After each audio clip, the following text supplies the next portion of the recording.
Hello everyone, I'm Fei Yang from Rice University, and today I'm talking about Endokernel, which provides a robust, efficient isolation within a process.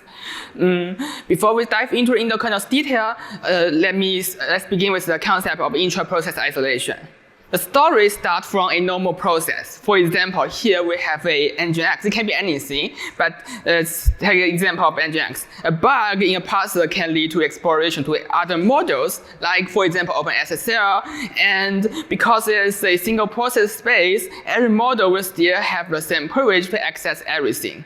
The intra-process isolation improves the security by creating these boundaries between the modules to isolate resources like memory, file, network with the hardware memory protection mechanism and with an in-process monitor for other policies. The monitor also needs to ensure that the kernel will not violate the isolation. This is because the hardware protection mechanism, the isolation policy, and the kernel are separated components that do not cooperate with each other. As such, the kernel can also be manipulated against the isolation and compromise the monitor integrity. As you can see, without filtering the system call, an attacker can use it to modify the memory protection and break the isolation. And a properly implemented monitor should prevent things like this from happening. But the monitor will need to manage all kinds of kernel objects and their accessibility at all times for all threads. It turns out that in a multi-threaded environment, it's actually really hard to maintain this data safely when the monitor is sitting in between the kernel and the user application. As a result, the secure monitor is insecure. Specifically, the monitor needs to manage the ground truth about the system to actually enforce the policy before and after the system calls. However, as you can see, there are inevitably gaps created by the system call, and these gaps are not a problem in the case of single-thread environment because you cannot find a way to get in between these gaps. But an attacker can raise the gap with a multi-thread and to exploit these state inconsistencies. So previous checks here were based on incorrect information and might break the isolation. To create a thread-safe monitor, we investigated the gaps created by the kernel interfaces and presented in the kernel design. The challenge here is because the kernel doesn't model in-process isolation, and the gaps between the kernel and the monitor can appear in various places. Some of them are covert than others. Today, we will cover these three types of issues in a multi-threaded monitor. It comes from a general system calls, signals, and high memory access. The most direct problem is to track the change of state before and after system calls. Kernel will only ensure its internal consistency, but will not try to synchronize with the monitor. Thus, the monitor state might not reflect the actual kernel state at all times. Let me give an example. Here, domain 1 owns a secret data and domain 2 wants to steal it. The monitor should ensure that there's no leak of the data. Without proper synchronization, things like this could happen. First, domain 1 has down-used the data and tried to unmap the memory. And the monitor marks the region as unmapped before performing the actual system call for its internal data structure. The thread 2 attempts to map using mapfix on the same address. It also passes the check because the region is marked as unmapped in the kernel, in the monitor actually. So the monitor then marks the region as belonging to the domain 2, and also before performing the mmap system call to actually map it. Thread 3, which also domain 2, tries to execute a write system call to write that memory to a file. It also passes the check because the region is marked now as belonging to domain 2, and the write system call is invoked. And the secret data is now being written to a file, and the data is leaked through that file. The actual system call may be executed in any order because they are multi-threaded, and we can slow thread 1 and 2 by flooding them with signals using kill system call. So we increase the chance of a successful attack like this. To solve this, we adopt a pragmatic approach.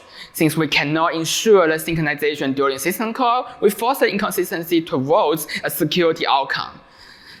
For example, If a memory is currently used by a read system call, other thread can still read that same address, but an unmap of that region will return error until all reads are done.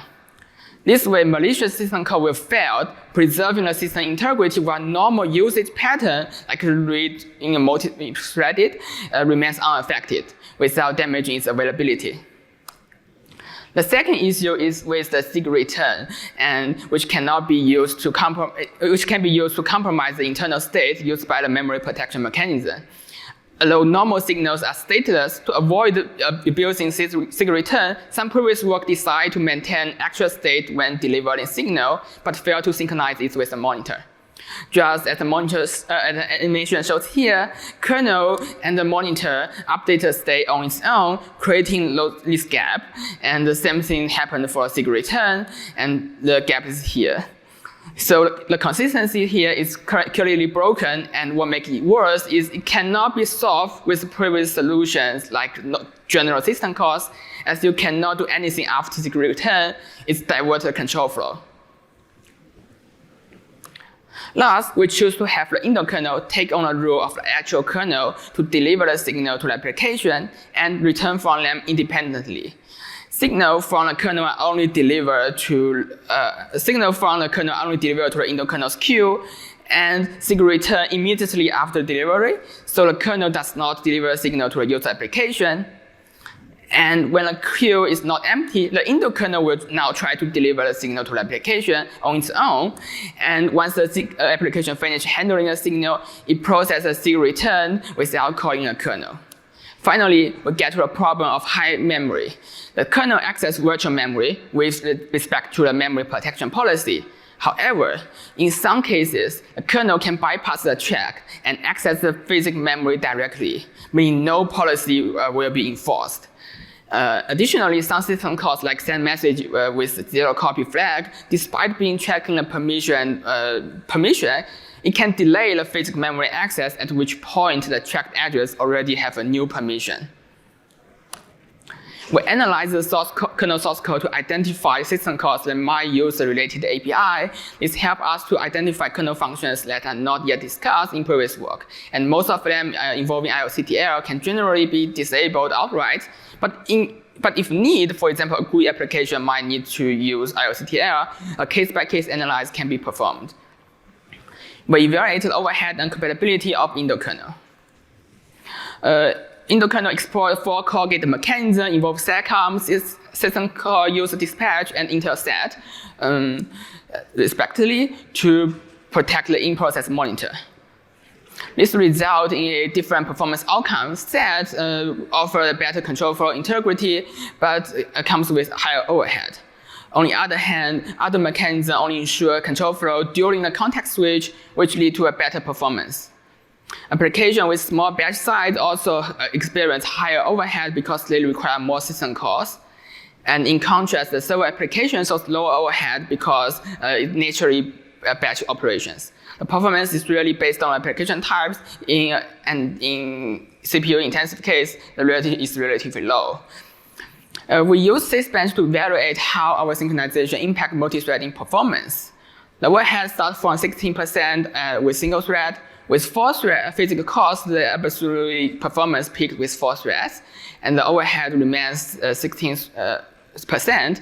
From there, as we add more threads, the overhead stays nearly constant, reaching like 23% with 32 threads. Since we have done many emulation of virtualization, we also use the LTP to test the compatibility, and endokernel passes about 95% of cases. The failed cases are mainly due to a security consideration and the fact that endokernel is existing in a process space, acting as a secondary loader, and that's not related to the signal or multi-threading features we're adding there. Okay, today's takeaways are to ensure secure thread safety. The in-process monitor involves more than just adding logs, and it requires synchronization and signal virtualization to avoid kernel bypass and handling those high memory access when needed. Our approach achieved under 5.5% of overhead on Nginx and HTTPD, around 30% on Squirrel without set, and past 95% of LTP tested, and with about 23% overhead as thread count increase. Thank you. That's for today. And question?